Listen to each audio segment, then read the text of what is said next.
from Mitosu Crafts, your independent Stampin' Up! Demonstrators. Thank you for joining me today for our craft hack or craft tip video. So today's video we are going to be using the Stampin Blends. So we're going to show you 3 ways which you can use Stampin Blends to help you with your crafty projects or to make things a little bit easier. So our first one is going to be colouring gems. Okay, so as you may know, we sell rhinestones which are clear, and we sell pearls which are clear as well. So we've got these, but sometimes you might want to adjust them so that they're going to match the colour of your projects. So the great thing with the alcohol markers is, and the Stampin Blends, because they're alcohol, they colour onto these perfectly. So I've got here a black Stampin Blend, so you can see some which I've done there already. All you want to do is you just want to grab the brush ends. Obviously you've got 2 ends to a blend. You've got a brush end and you've got a bullet point end. Grab your brush end, and all you want to do is, whilst they're still on the packet, just colour them in. So you're just basically going round and then just let them dry. Okay, and so you can do that in any colour. So I've got here the light Pretty Peacock blend, and I can go round. Obviously the lighter they are, the more subtle it's going to be, but it does mean that you can get some coordinating colours with your gems and your pearls.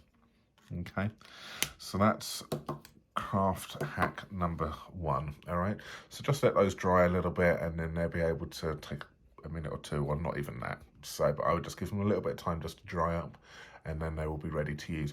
And obviously the great thing is that the pearlness still shows through as well. So you can see the ones I've done before. That's the light, this is the dark black. And you can see, so that's really nice. But obviously they still work on the rhinestones as well. So if you grab yourself your rhinestones, and again, the same thing, colour them in. So grab your black, or grab whatever colour you want, just go around them. And then you can colour them in. And then it will just add a colour to these gems. So if you've been struggling for some coordinating colours, and you have the coordinating colour obviously in the blend, this is how you can go ahead. You can see it's very subtle on the actual, on the Pretty Peacock one. And we'll just see if I can get the dark blend.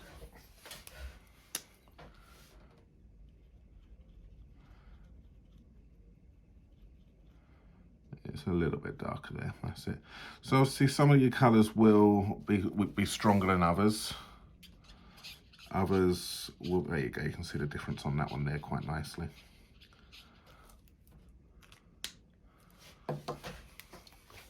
So there we go, there's the pearls, and there's your gems, okay? So you can get yourself some coordinating colours with your blends. Okay, so that's our craft hack number 1. Our craft hack number 2 will be making, or using them to actually help you intensify some of your die cuts. Okay, so we've got these die cuts here from the well-written dies. Okay, so what I've done, I've already pre-die cut these, and what I want to do is I want to use my blend here, and I want to go round these. So I'm going to use the bullet end on this one here, and I'm going to go round these with the black. So I'm just basically just going to draw around them, okay, to give me a bit, and it's basically all we're going to do is we're going to be doing some fussy cutting, but it helps, it's going to make your die cuts pop from your page a little bit more.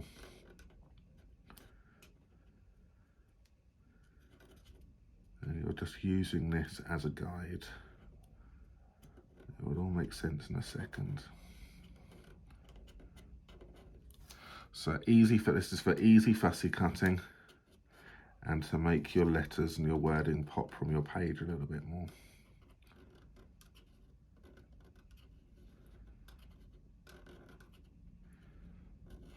So I'm just going to go around that again quickly, just to intensify that colour.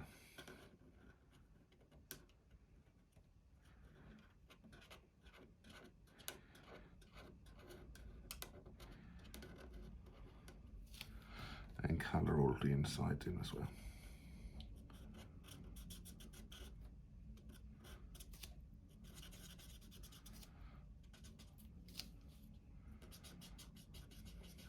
Okay, so that's that one.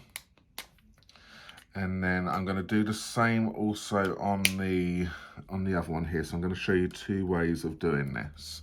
So I'm actually going to I'm not going to do that in black. I'm going to do this in the Pretty Peacock here as well. Okay, so I'm just going to go around.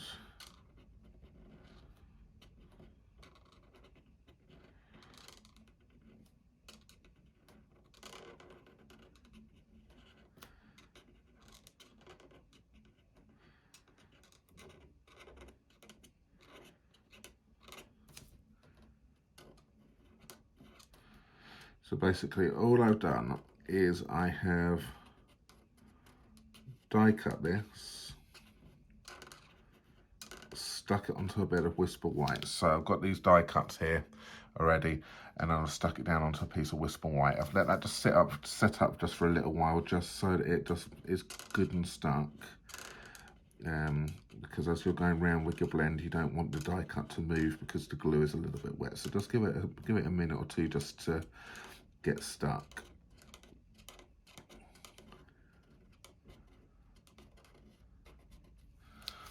Okay, and we'll colour the inside in. There's these ones here. Okay, so now fussy cutting. All right, so this is where the fun starts. All right, you want to basically use your black edge here as a guide to your fussy cutting. Okay, so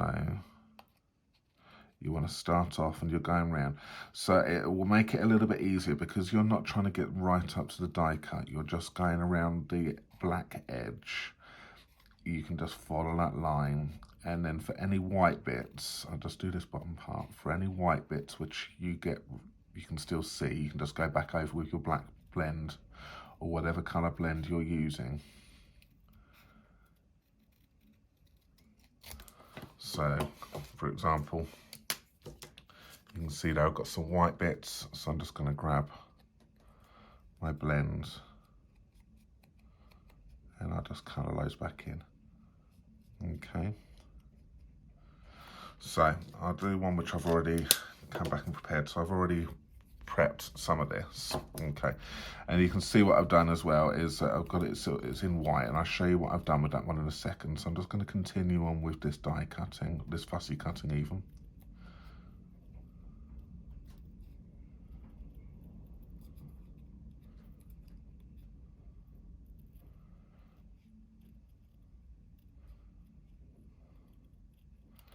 So there we go. All right, so once I've got all of that fussy cut out, I'm going to grab one of my white, I'm going to grab it in white, and I'm just going to pop some of the fine tip glue pen, scatter that around. So the fine tip is great for these intricate dies. It does take a little bit more time to dry up though, so just be aware of that.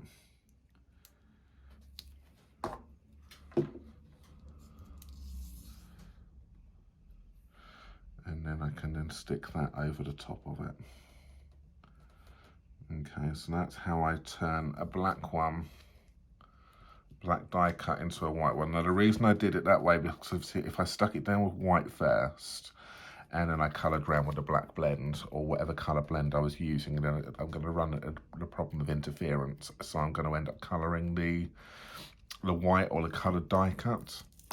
So if you lay it down with black first, colour around it, and then you can then die cut, or sorry, I keep saying die cut, or you can then fussy cut around like so, and then what you'll end up with is you will end up with this one here. So that will look really nice. So if I just get my blend again and just colour in some of those white bits which are just shown through.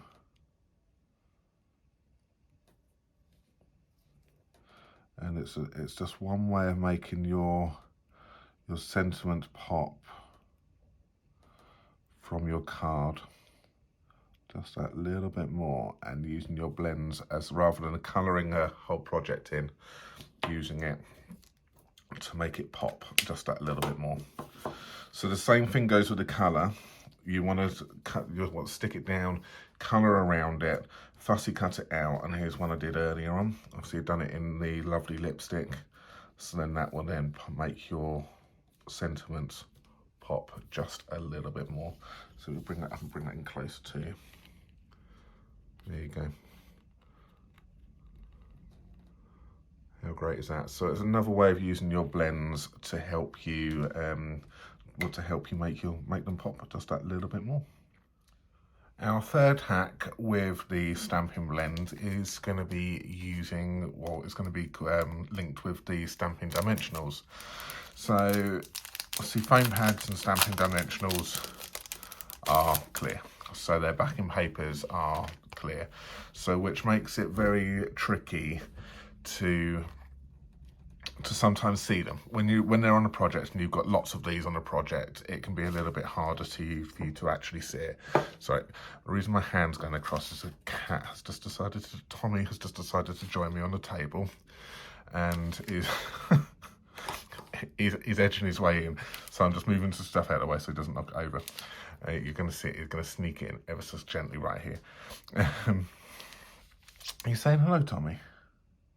Okay, all right, so as I was saying, yeah, so obviously all the dimensionals and the backing paper is all white, which is fine, it's not a problem, but sometimes it can be a little bit, when you've got lots of them, it can be a little bit harder to actually see what ones have got the backing paper on, what ones haven't got the backing paper on. So what our tip would be for these is to grab your blend, so grab a dark blend, so a black or something dark, and you just basically want to draw some lines across the top. Like so, across all of them. So just grab your blends, just sit here and just draw some lines. Don't need to be neat or anything like that. You just need to just be able to mark them. Then that way you will know, and obviously because it's alcohol, it's not coming off, and because it's permanent. So in that way you now know that they have been marked and the backing is still on them. So if I grab another one here, which I've done already, so you can see these have already been marked up.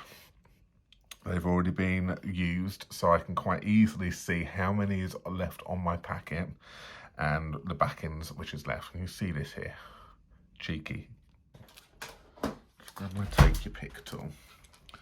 So I can now pick these off, and now, so using these on the project which I just done on the little crafty hacks previously, from hack number 1, 2 even. I can now use these, I can see where they are.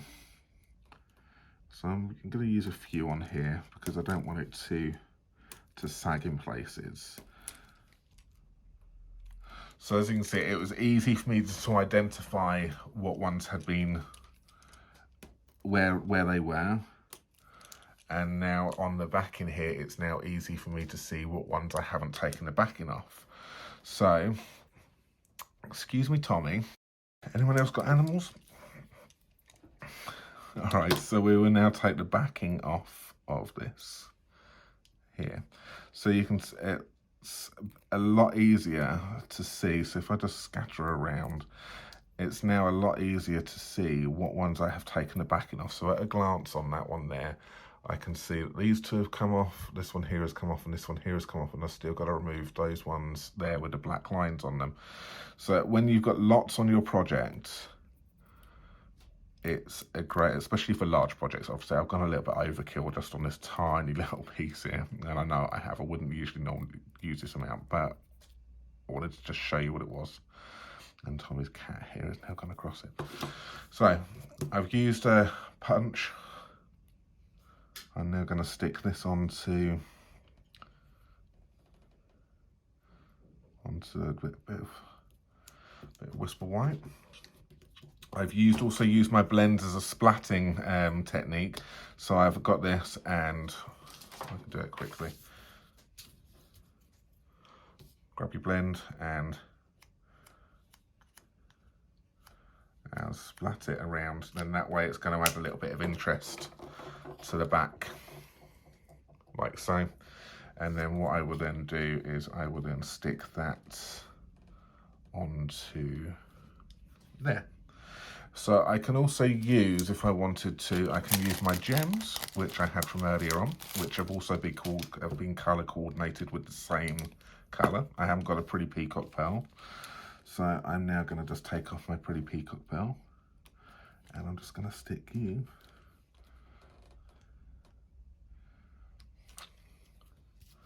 around like so. All right, I want a third one, so I'm just going to grab this back again, colour in the third one.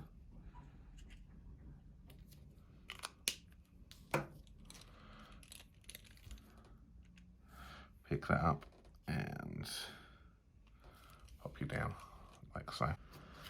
And then I will stick that to, so if I use my dimensionals again here, so I use my larger dimensionals this time.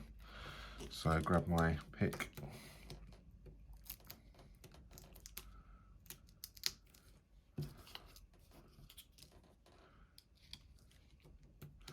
some of them are obviously a lot easier to see, because if you're only using a couple of dimensionals, then it's a lot easier. It's going to be easy to see what ones have and what ones haven't.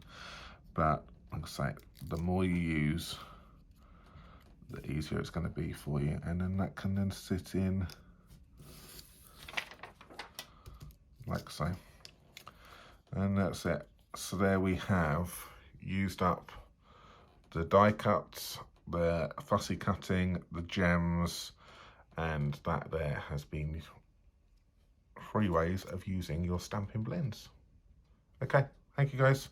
Hope you enjoyed that. Please feel free to visit our online shop if you'd like to purchase anything you've seen us using, or contact us, send us an email. Please comment down below if you've got any questions or you just like this. Remember to hit the thumbs up as well and subscribe to our channel for any future updates. Okay guys, thanks very much for watching. See you soon. Bye bye.